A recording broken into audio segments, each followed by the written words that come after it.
Welcome to smart competitive school.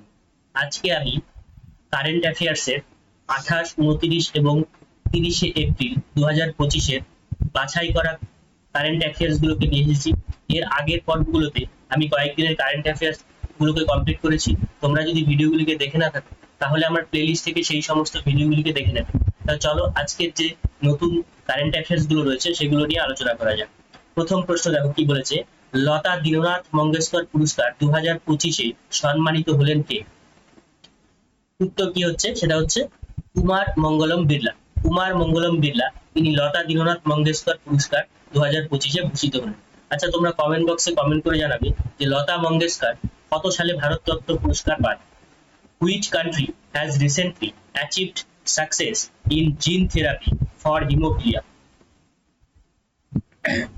তাহলে বলেছে কি যে কোন দেশ এই যে হিমোফিলিয়া যে রোগটা রয়েছে এর জন্য জিন থেরাপিতে সাকসেস অর্জন করেছে, সেটা হচ্ছে ভারত, আমাদের দেশ ভারতবর্ষ।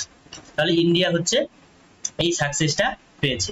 এই হিমোফিলিয়া রোগের একটা লক্ষণ তোমরা কমেন্ট বক্সে কমেন্ট করে জানাবে। Which park has recently been given the status of 107th national park in the country? মানে 107তম ন্যাশনাল পার্কে মর্যাদা পেয়েছে কোন পার্কটি? তাহলে এটা হচ্ছে উড়িষ্যার Similipal national park. Recently the former chief of ISRO has passed away, what is his name? তাহলে বলেছে কি যে সাম্প্রতিককালে আমাদের ভারতবর্ষের যে ইসরো রয়েছে সেই ইসরোর প্রধান মারা গেলেন। তাহলে তিনি কে ছিলেন?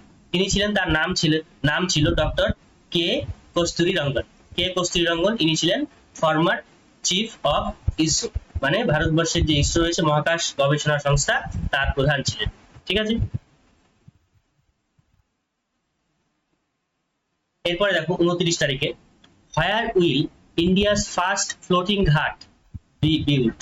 মানে ভারতবর্ষের প্রথম ভাসমান ঘাট কোথায় তৈরি হবে? সেটা হচ্ছে Ayodhya. Where has the world's first gold ATM been launched recently? কোথায় বিশ্বের সর্বপ্রথম গোল্ড এটিএম মানে সোনার এটিএম লঞ্চ করা হয়েছে? এখানে কি হবে, সোনা, যে কোনো সোনা ফেলা হবে, সেটা কত ক্যারেটের সেটা মেশিন মেজারমেন্ট করে তোমাদেরকে টাকা প্রদান করবে। তাহলে এটা কোন দেশ করেছে? এটা হচ্ছে চায়না। চায়না হচ্ছে বিশ্বের প্রথম গোল্ড এটিএম পরিষেবা চালু করছে। হোয়ার ইজ আয়ুষ্মান ভারত দিবস সেলিব্রেটেড? মানে হোয়ার ইজ আয়ুষ্মান ভারত দিবস সেলিব্রেটেড মানে কোন দিন আয়ুষ্মান ভারত দিবস হিসেবে পালন করা হয়? এটা হচ্ছে 30শে এপ্রিল। ঠিক আছে, 13th এপ্রিল হচ্ছে আয়ুষ্মান ভারত দিবস হিসেবে পালন করা হচ্ছে। Recently which country has launched world's first 10G broadband network?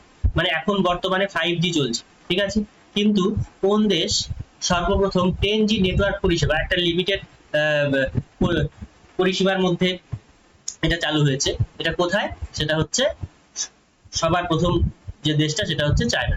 ঠিক আছে,